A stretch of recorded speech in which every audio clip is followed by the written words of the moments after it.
Halo semuanya, Assalamualaikum warahmatullahi wabarakatuh. Apa kabar teman-teman? Semoga kalian semua sehat dan semangat belajarnya ya. Oke, di video kali ini saya Labib Muhammad Muin dari UINHAS Jember, jurusan Pendidikan Agama Islam, mau sharing nih soal makalah yang sudah aku kerjain dan saya rasa cukup menarik, yaitu tentang manajemen sarana dan prasarana pendidikan. Oke, sebelumnya jangan mikir bahwasanya ini hal yang sulit ya. Ini gampang banget dan kalian pasti udah tahu udah mungkin sedikit lah mengenal tentang sarana dan prasarana dalam dunia pendidikan.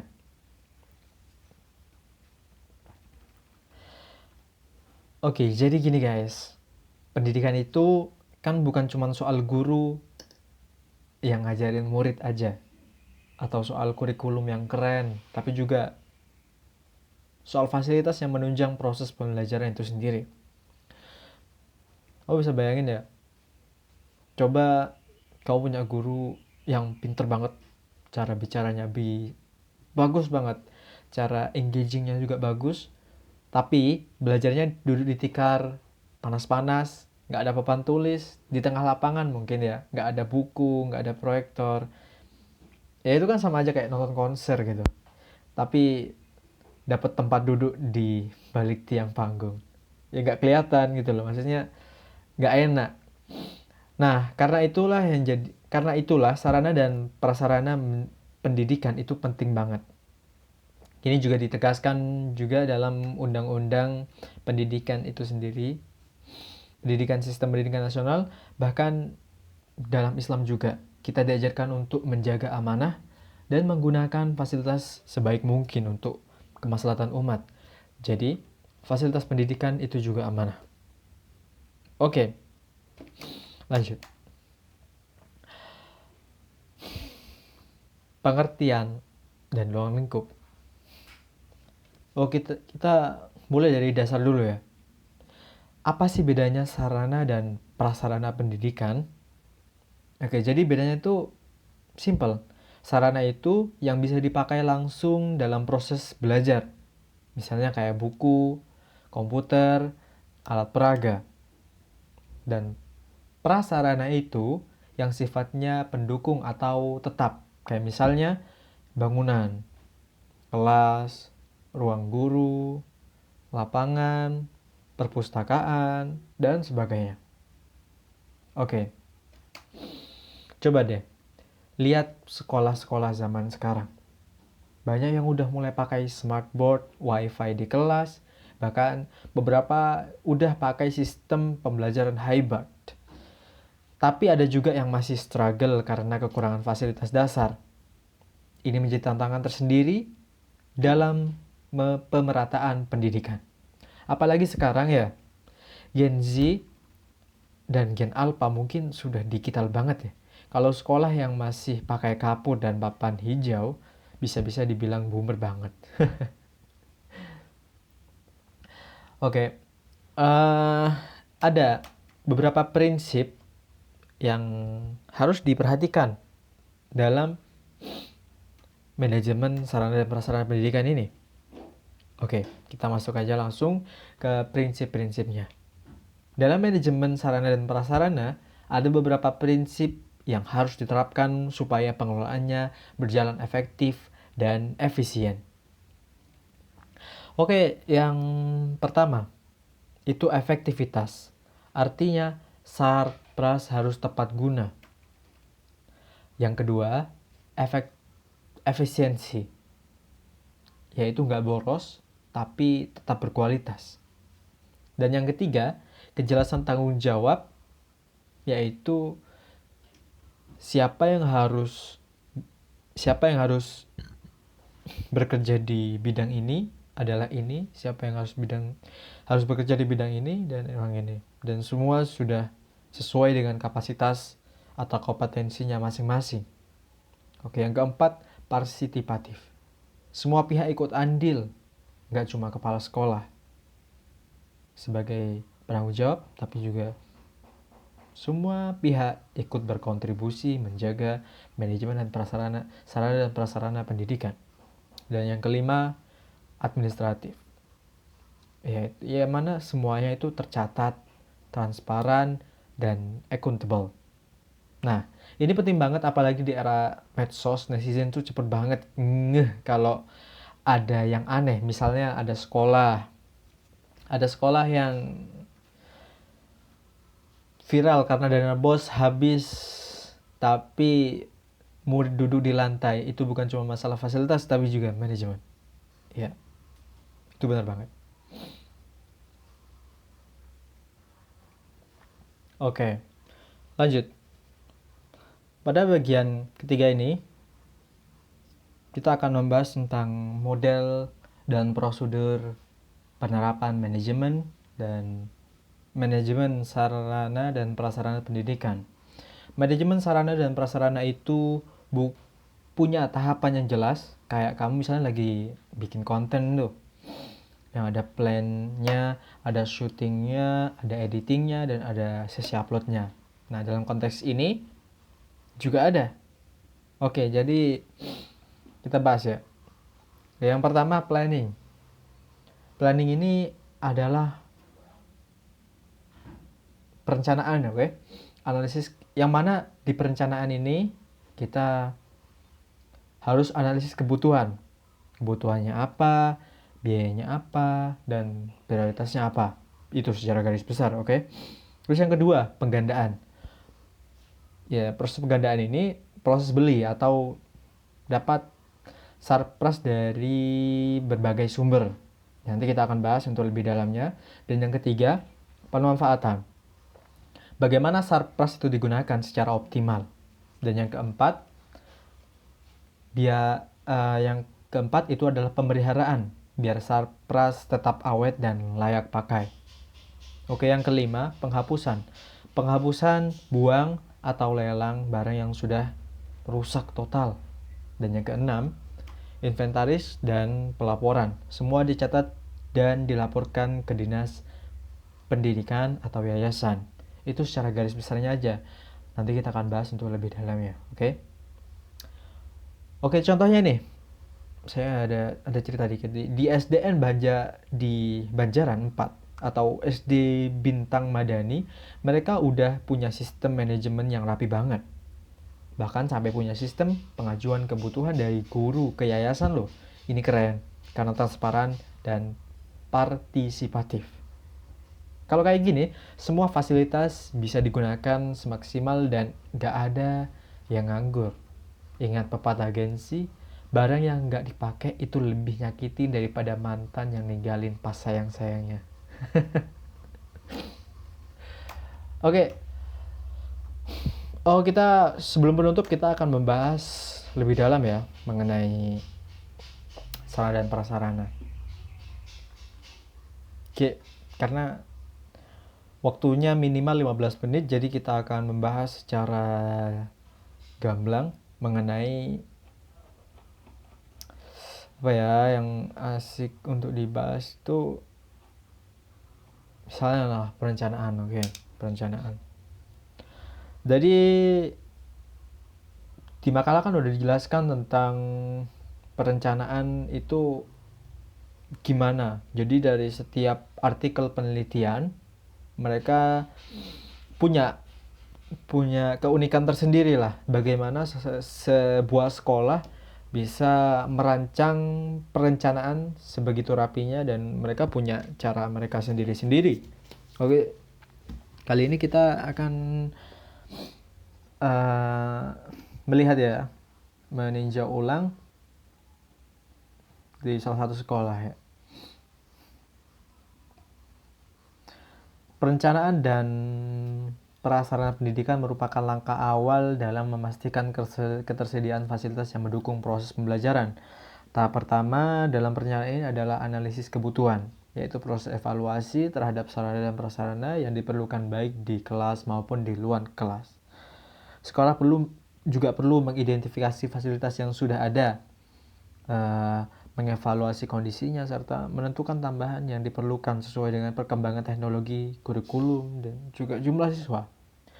Dengan melakukan analisis kebutuhan, sekolah dapat mengalokasikan anggaran dengan tepat dan menghindari pemborosan pada fasilitas yang kurang mendukung pembelajaran. Jadi gak sembarangan ya.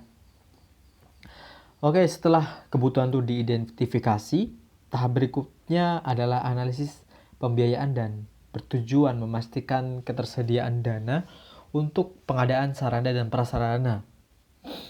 Pendanaan sekolah negeri berasal dari berbagai sumber, misalnya seperti APBN, APBD, dana BOS, atau swadaya masyarakat. Sedangkan dalam lingkungan sekolah swasta, dana bisa diperoleh dari yayasan, donatur, wali murid, komite sekolah, ataupun instansi lain yang bekerja sama. Dalam tahap ini, sekolah harus mengelola anggaran secara efisien dan memastikan setiap pengeluaran dilakukan secara transparan dan sesuai dengan kebutuhan prioritas.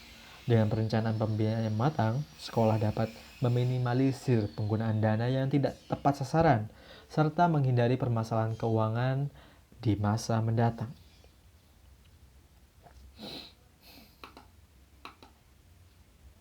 Tahap terakhir perencanaan ini adalah analisis prioritas, yaitu proses pemilihan fasilitas yang paling mendesak dan segera disediakan. Dalam tahap ini, sekolah mempertimbangkan berbagai usulan dari guru, tenaga pendidikan, dan peserta didik, kemudian menyesuaikan dengan kebutuhan yang paling penting.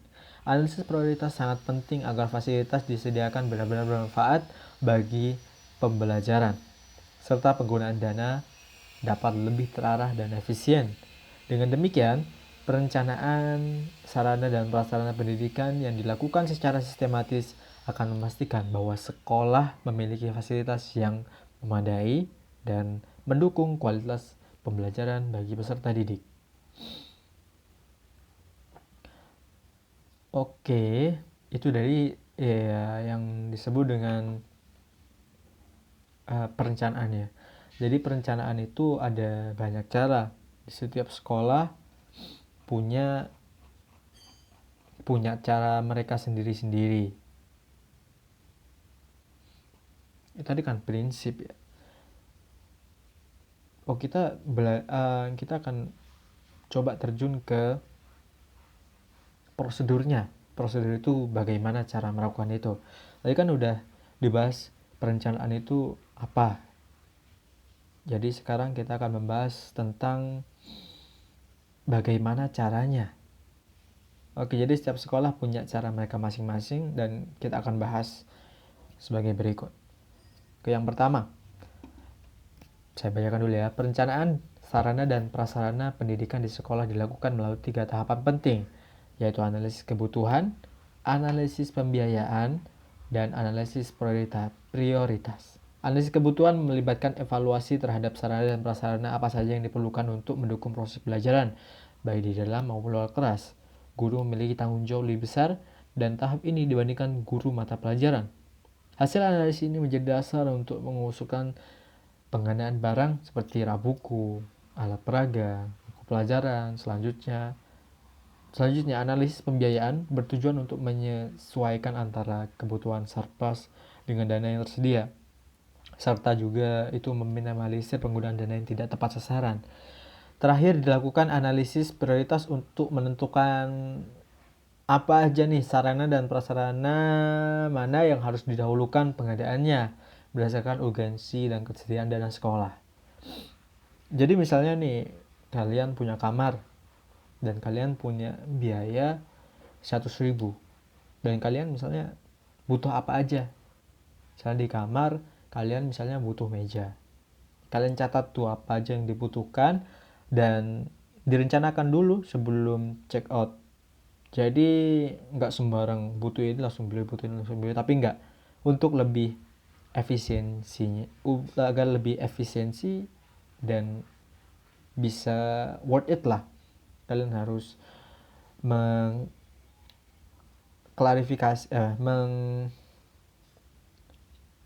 memilih dulu mana yang paling urgent, mana yang paling kalian butuhkan. Nah, setelah kalian udah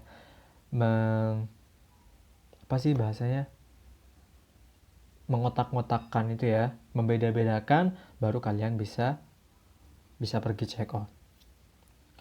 Oke, lanjut ke misalnya ya di contoh SDN Banjaran 4. Dimulai dari rapat internal yang melibatkan kepala sekolah, guru, dan staf melalui forum ESD, Education for Sustainable Development.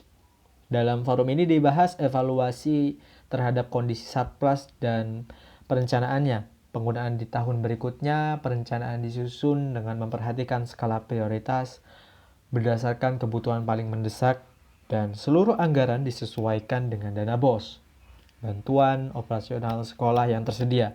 Dengan proses perencanaan yang matang dan terstruktur, sekolah dapat memastikan sarana dan prasarana diadakan benar-benar butuh dan dapat meningkatkan kualitas pembelajaran tentunya.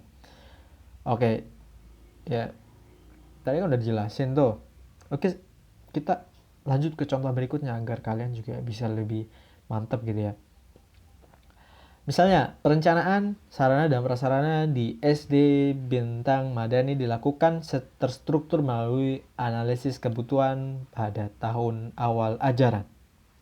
Guru kelas, guru mata pelajaran terlibat juga dalam proses ini, namun guru kelas memiliki peran lebih besar karena lebih dekat dengan kegiatan keseharian siswa. Hasil analisis ini disampaikan ke wakil kepala bidang sarpras, kemudian dirapatkan dengan kepala sekolah dan diteruskan ke pihak yayasan untuk dimasukkan ke dalam RKAS atau Rencana Kegiatan dan Anggaran Sekolah. Jika ada kebutuhan bersifat insidental, misalnya accidental itu kalau bahasa Indonesianya itu mendadak atau tidak sengaja atau tiba-tiba lah di tengah tahun, maka harus ada prosedur pengajuan khusus yang ditentukan urgensi kebutuhan tersebut. Tujuan perencanaan ini adalah untuk meningkatkan efisiensi dan efektivitas penggunaan sarpras sesuai anggaran dan prioritas kegiatannya. Jadi emang harus ketat banget ya dalam prosedur penerapan manajemen ini. Jadi nggak sembarang butuh ini langsung beli, nggak. Tapi ada tahapan-tahapan agar semua terancang dan terencana dengan jelas dan baik. Oke, jadi kesimpulannya itu perencanaan sarana dan prasarana pendidikan di sekolah merupakan proses penting yang dilakukan secara terstruktur dan melibatkan berbagai pihak seperti guru, kepala sekolah, dan staf manajemen.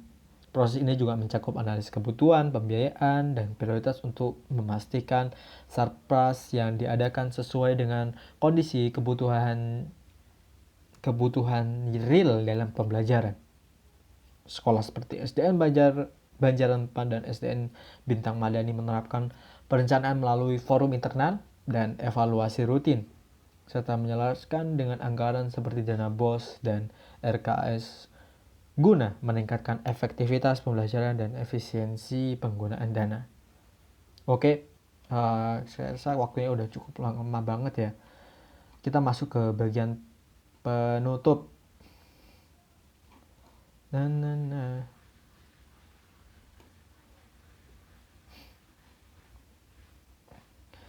Jadi kesimpulannya, manajemen sarana dan prasarana pendidikan itu bukan hal sepele. Ia menjadi pondasi pendukung dari kualitas pendidikan sekolah yang mampu mengelola sarpras dengan baik. Secara tidak langsung, udah memperjuangkan masa depan anak-anak bangsa. Pendidikan nggak bisa maju hanya dengan niat baik, tapi juga perlu strategi dan fasilitas yang memadai. Dan ini tanggung jawab kita semua dari pemerintah, sekolah, guru, sampai juga masyarakat. Dan yang terakhir, mari kita rawat fasilitas sekolah kita kayak kita rawat HP sendiri, disayang, dijaga, nggak ditaruh sembarangan. Karena pendidikan adalah investasi jangka panjang, bukan sekedar formalitas. Oke, itu aja. Itu dulu presentasi dari aku. Kalau kalian suka video ini, boleh bantu like, komen, dan subscribe-nya. Biar aku semakin semangat bikin konten edukasi lain. Terima kasih sudah nonton sampai habis. Semoga bermanfaat dan bisa jadi bahan renungan buat kita semua. Wabillahi taufiq wal hidayah. Wassalamualaikum warahmatullahi wabarakatuh. Oke, semangat.